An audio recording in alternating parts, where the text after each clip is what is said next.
Alright, so we're going to talk about pirouettes today. So the pirouette is that classic turn that you see all the time in dance. In jazz, we're going to be doing mainly turned in or parallel pirouettes, whereas in ballet, it's usually turned out. So these, we're going to turn them in so everything is parallel. Everything is going in the same direction.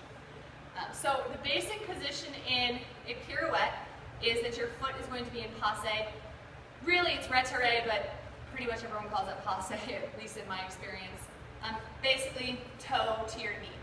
You want to be careful that your toe is not wrapping around your knee. Okay, it's directly to the side of your knee. This position, when you do that with your foot, is called sickling, right? That curve, we don't like that. That's not good. We want that to be straight, parallel in one line. So that's going to go to the side of your knee.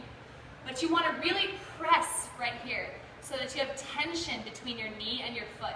Try thinking about it like holding a pencil between your toe and your leg, or maybe a penny, something like that. So you really squeeze in. If you talk to your physics teachers, I'm sure they'll be able to explain to you that the tighter something is, the smaller something is in circumference, the quicker it can turn around, right? The easier it turns, and the better your center will be to hold your balance. So same thing here. We want everything to be tight. We don't want this leg to go out in outer space out here.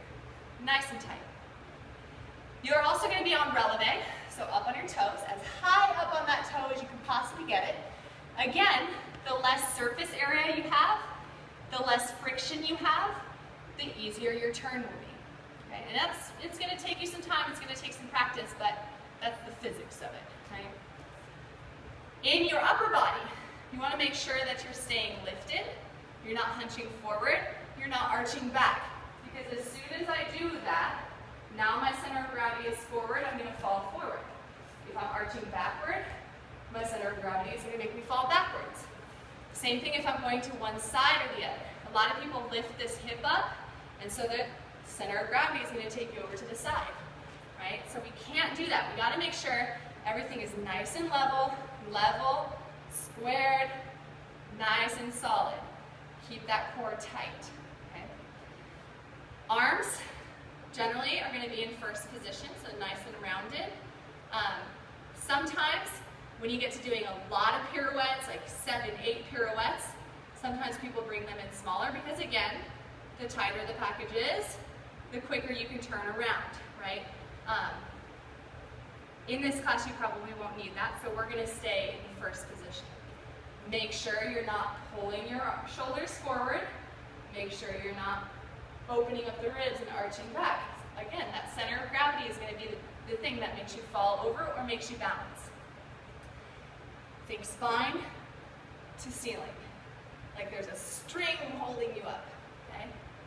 It's really easy to give up, especially on that releve, and fall down to your heel.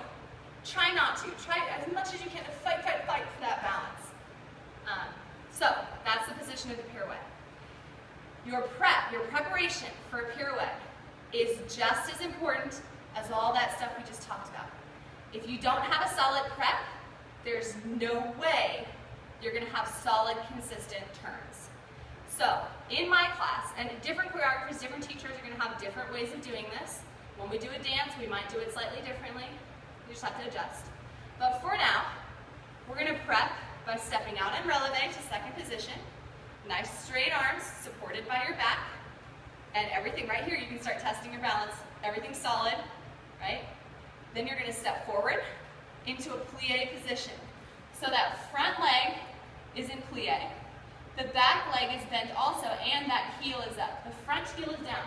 And the majority of your weight is towards the front leg, because that's the leg that you're going to pop up on into releve.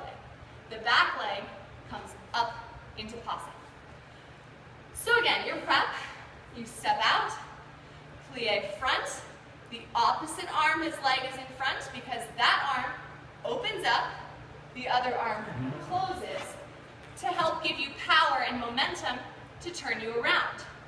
This is a big mistake that a lot of dancers make, is that they don't use their arms. Use that, open, close, yes? If you do that, don't even worry about the bottom, you're going to turn around just by using your arms. Okay? So now if you combine the power of your arms and the power of your legs, there you go, awesome turns. So to practice this, really the most basic element is just balance, finding your center. So you can do this all day. Up and land. Step out, prep. Up and land. And try to hold that releve position as long as you can.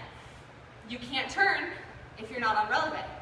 So if you can't balance for more than a split second, there's no way you're going to get around in a turn. So the better your balance is, the better your turns are.